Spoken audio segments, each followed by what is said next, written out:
Iran has a new president. Masoud Pezeshkian won the race in a snap election on July 5, nearly 2 months after President Ibrahim Raisi was killed in a helicopter crash. Pezeshkian's win is in some ways surprising. He is a relative moderate who has pledged to engage with the West and criticize the harassment of women by Iran's morality police. But will his reformist views translate to meaningful change? Joining me to discuss are Mohammad Ayatollahi Tabaar and Kristian Ulrichsen, both fellows at our Center for the Middle East. Today we'll talk about what Pezeshkian's victory means for Iran's domestic and foreign policy interests and challenges, its relations with the U.S. and Gulf states in particular. I'm David Satterfield, Director of Rice University's Baker Institute for Public Policy in Houston, Texas, and this is Baker Briefing. Mohammad, Kristian, thank you for joining me today. I'd like to lead off by asking your thoughts. And Mohammad, I'm going to start with you for the Iranian domestic aspect, and then Kristian, turn to you for the foreign policy, particularly Gulf and U.S. implications. Can we start with what is the structure of power in Iran? What role does, in fact, the president or the president and his cabinet play? Mohammad? Thank you, Ambassador. So technically, the supreme leader is the head of the state in Iran, according to the constitution, and the president is in charge of the executive branch. But in practice, it's a bit more complicated. Yes, the supreme leader has the final authority, but traditionally, until recently, the president and the supreme leader clashed on a wide range of issues, especially in the early days of the current supreme leader, Ali Khamenei's leadership when he came to power in 1989 after Khomeini, the founder of the revolution, died. He basically moved from being a weak president to becoming a weak supreme leader, being overshadowed by bigger figures such as former President Rafsanjani. In his initial years, he did not have as much power, but gradually he accumulated a lot of power to the point that during the presidential election a few weeks ago, all candidates, including the president-elect Pezeshkian, who is now a reformist, claimed that the job of the president is not to set any new policies, but to simply implement the policies that the supreme leader has designed. So the balance of power has decisively shifted in favor of the supreme leader, and the president is simply implementing. Yet, because the president is in charge of a vast bureaucracy, it still has enormous leverage in the way he is implementing the policies. But overall, my sense is that the Pezeshkian presidency will be more consistent with the Raisi administration. So, Mohammad, we talked about this prior to the election. Pezeshkian was in many ways assessed as an unlikely, if not simply nominal, reformist candidate in what was going to be a battle between conservative and ultra-conservative elements. How did he win? Absolutely. This was a significant development. This was a surprise to many Iran observers. So Pezeshkian had been disqualified by the Guardian Council during the 2021 presidential election. He was also disqualified in the March 2024 parliamentary elections initially. And then later, with the personal intervention of Ali Khamenei, he was qualified and he could run again and he could win as a member of the parliament. And in the past couple of years, we've seen the marginalization of the reformists. So by all accounts, it was widely expected that this time again, all reformist candidates would be disqualified. And in fact, of the three candidates that the reformist front put out, the other two who were far stronger than Pezeshkian were disqualified. So when Pezeshkian was qualified, it came as a surprise. But more and more, it became clear that he was not running necessarily on a very strong reformist agenda. He had some reformist ideas, but he kept saying that he didn't belong to any reformist camp. He was never officially a member of any reformist or conservative party. So he tried to portray himself as a centrist figure. And his constant references were to religious texts, including some Shia theological texts, actually appealed to the conservative base and brought many voters who had voted for President Raisi to his side. And as I said, his constant references also to the fact that the president is simply a person who implements the policies of the supreme leader also appealed to a more centrist conservative constituency. So overall, it seemed that the conservative establishment decided to allow him to run to increase the level of participation because the majority of Iranian citizens have been boycotting elections. So they thought his candidacy would increase the participation. And also, even if he won, is not going to rock the boat. He's a weak candidate, and he's very much loyal to the system and to the Shia identity of the Islamic Republic. He also managed to bring prominent figures such as former President Khatami, former President Rouhani, and also some conservative advisors to the supreme leader, including a prominent confidant to the supreme leader, Wahid Haqqanian, to his side. And I would end by saying that above all, it was the support that he received from former Iran's foreign minister, Javad Zarif, who negotiated the JCPOA, that proved to be important. Basically, Zarif campaigned like a running mate for Pezeshkian. And I would argue that although Pezeshkian's victory is important, the election, because it catapulted Zarif into Iran's internal politics, could be far more consequential in the long term. A very prominent and competent diplomat now is going to play a big role in Iran's domestic politics. That's another key figure to watch in the coming years.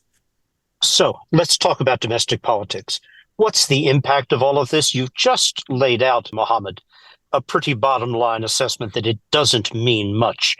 Is that right? And especially for women, what does it mean? So Pezeshkian promised that he would end the violent harassment of women on the street. He would also end internet filtering, and he would bring about some policy changes, and he kept saying within his authorities. On women, it didn't seem that his promises were as effective. We keep seeing the consequences of the women's protests in Iran in 2022. Still, the state-society tensions continue. They have been exacerbating. In the first round of election, only 40% of the people participated. So the tensions are still there. And it's now quite normal seeing unveiled women in various cities in Iran. At the same time, the morality police has been harassing women as well. So the tensions are there, and it's unclear to what extent Pezeshkian can bring about these changes. But he might bring about some modest change. He might create some political and social space for people to operate.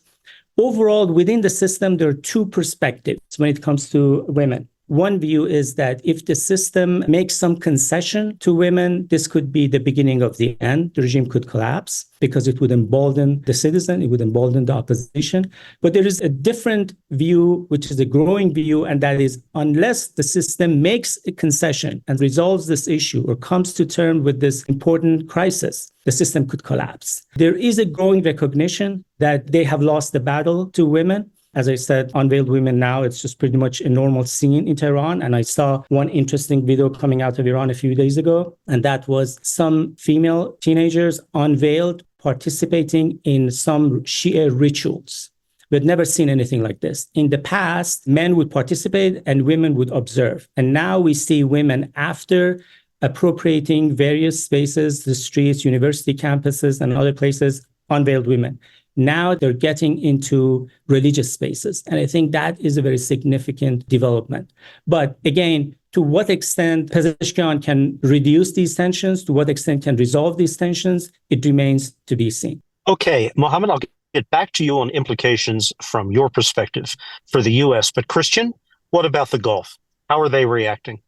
Well, I think policymakers in the Gulf states are all acknowledging, as Mohammad said, that the president's ability to exert power is limited by the supreme leader, and that this is especially the case in foreign and security policy. And so the expectation is that any political changes in Iran will be more domestic rather than foreign policy in reach. They have, however, noticed that Pezeshkian has stated explicitly that he's committed to improving regional relationships. And again, this is a policy that has been brought forward from the previous administration. We see the post-2023 rapprochement with Saudi Arabia, for example. So I think the Saudis especially, but also the Emiratis, will be looking at Pezeshkian, waiting to see the identity of the new foreign policy team, but really expecting that the team will be people they've already known, they've already worked with, and that there won't be any huge policy shifts.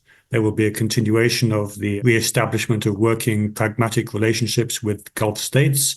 And to be quite honest, I think everyone in the Gulf on both sides of the Gulf are probably all looking to the US election and what happens there in terms of the JCPOA, in terms of US and Israel and Iran relationships, rather than any specific reformulation of power within the Iranian foreign ministry over the next few weeks and months.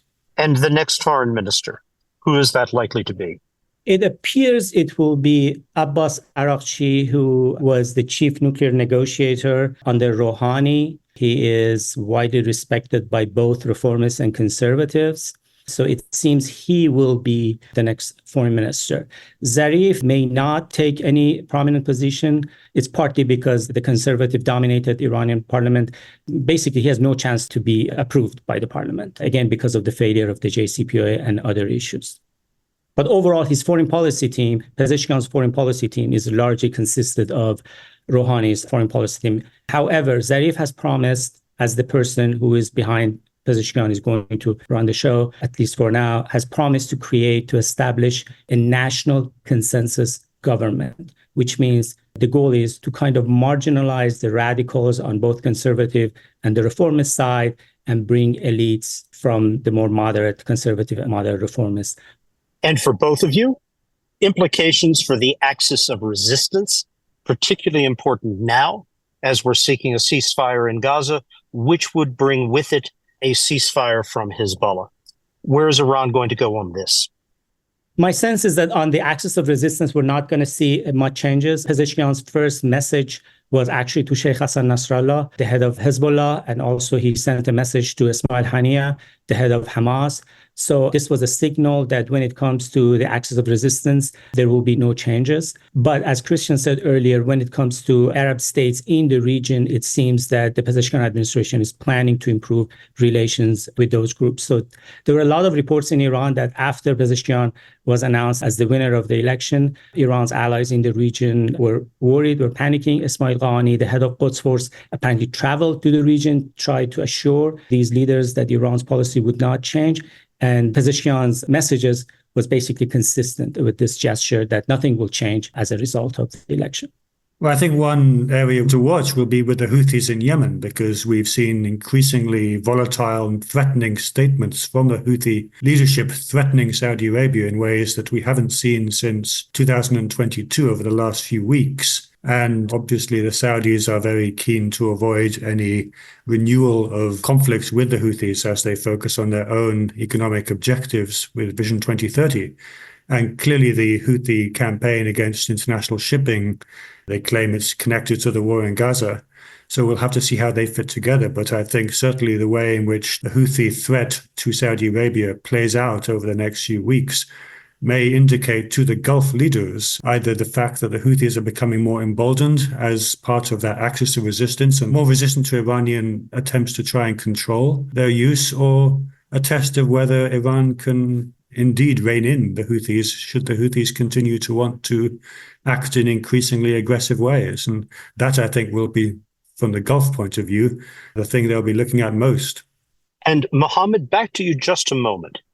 We should assume, therefore, based on your previous comments, no fundamental changes in the respective authorities or balance of power held by the Guard Corps, the Inner Circle, and the Supreme Leader with respect to external policies. Is that right?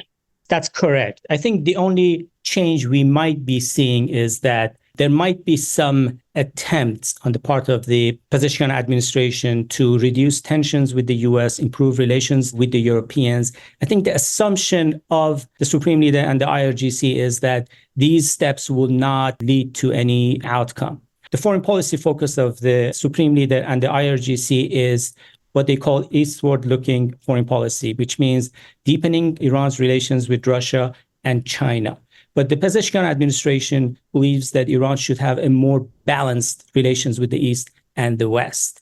But the Supreme Leader believes that any move towards the West could actually compromise Iran's relations with China and with Russia. In fact, between the first and the second rounds of elections, the Supreme Leader sent the acting president to meet with President Putin and President Xi, assuring them that the outcome of Iran's election would not change Iran's relations with these countries. So overall, no, I do not see any major foreign policy changes, unless we see a major breakthrough on the nuclear negotiations. But given what's happening in U.S. domestic politics, I do not see that. And you just answered, I think, a question I was about to ask you. Russia and China, we're very concerned right now about increased active Russian support for the Houthis, including the potential for delivery of missile and defensive systems for the Houthis. No change there that you see? No, I do not believe that any changes on that regard either. I think Iran's goal is to basically strengthen the ties between the axis of resistance and China and Russia. And they believe that over time, because of the deepening tensions between the U.S. and Russia, the U.S. and China, the support that the axis of resistance can get from China and Russia will only increase. Now, Araghchi, as the potential next foreign minister, like many U.S. officials, I've worked with him in international and bilateral contexts. And there was always the question mark, not about him or his competency, but whether, in fact, he had any real political authority. How would you address that issue looking forward? So Araghchi has some background. I think he served in the Revolutionary Guards. But you're right, he doesn't have the weight that, let's say, Zarif has on the Reformist side, or let's say that someone like Shamkhani, the former National Security Council advisor, has on the conservative side. But what's important to keep in mind is that here it's not Araghchi who will push Iran's foreign policy. Behind the scene, it's the National Security Council. And there, Araghchi is only one member. So he will basically implement the policies that the National Security Council, guided by the Supreme Leader, will push forward.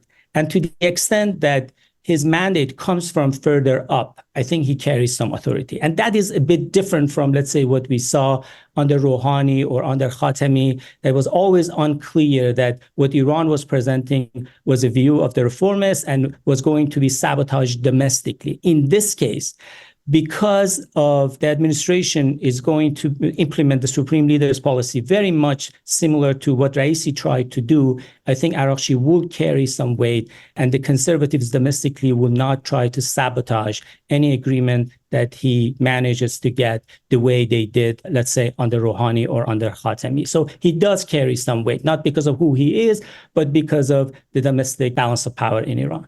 We're going to be talking a lot more in future briefings about where this goes, both from the Gulf standpoint and, of course, U.S. and axis of resistance standpoints. But I'm going to ask you both now, starting with Kristian, for final words. Kristian?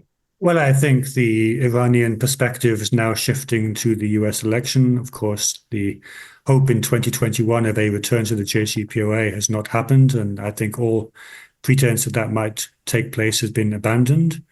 I think the Iranians, the Saudis, and others in the Gulf will all be watching to see what opportunities the result in November opens up for, in the Saudis' case, a strengthened relationship with the US, and in Iran's case, perhaps a situation in which US policy is perhaps strengthening the global South kind of counter appeal, which Iran is now part of tapping into. So I think all eyes are now focusing on the US and on November rather than on the region itself. And we're going to enter a kind of holding pattern in many regional developments for the next few weeks and months. Mohammad? I think Kristian is absolutely right that Iranians, both elites and citizens, are waiting to see the outcome of the US elections.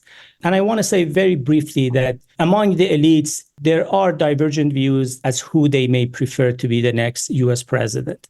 I think there's no question that for the Pezeshkian administration, they prefer to see the team that Zarif and others worked with in the past. That's how they brought about the JCPOA. They're comfortable with the group. They share somehow similar views and they know each other. So I think that's what they prefer. However, I think when it comes to the Supreme Leader and the IRGC, my sense is that they may actually prefer a second Trump presidency because although it may pose serious challenges to to the regime in the short term. Because he's a divisive figure, in the long term, they may see some benefits as having someone like Trump in charge because of the chaos that he may create. That could create some domestic benefits for the system. It could create a rally around the flag effect, and it could also be used as an excuse to preserve the industrial level nuclear infrastructure that Iran has and potentially move closer to the weaponization option in the long term. We'll be talking further about the impact of the presidential elections because it's not clear. You had a Trump administration that both sought very close ties to Saudi Arabia. The Saudis have interests here in a U.S. political approach to Iran and a security approach, which serves their interests. But you also have a reluctance to engage in what Trump administration would term external adventures. So we'll do more on this later. But thank you both. Baker Briefing is brought to you by the Baker Institute for Public Policy, which provides meaningful, nonpartisan policy analysis on the most critical challenges facing the U.S., the world, and Texas. This episode was produced by Victoria Jupp and Karina Zamel. AV production was led by Kevin Young. Be sure to visit us at bakerinstitute.org to learn more. Thanks for listening.